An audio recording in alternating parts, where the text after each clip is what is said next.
शिंदे गटाचे लोक म्हणतात मनसे म्हणजे काय MIM आहे का?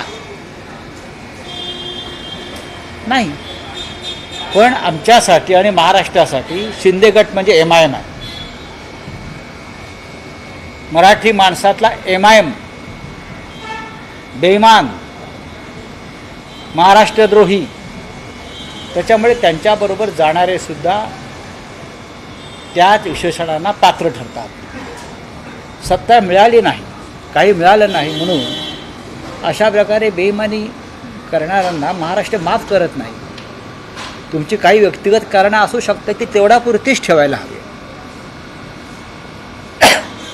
ईडी आहे काही लोकांच्या मागे, तिकडे तपास यंत्रणा काही लोकांच्या मागे लागल्या असतील ना, पण तुम्ही त्यासाठी कोणीही पक्ष वेठीस धरणं आणि महाराष्ट्राच्या गद्दारांशी हातमिळवणी करणं हे पूर्णपणे चुकीचं आहे. मी स्वतः माझ्यावरती संकट आलं ईडीचं, मी पक्षाला वेठीस नाही धरलं, मी त्या संकटाशी सामना केला.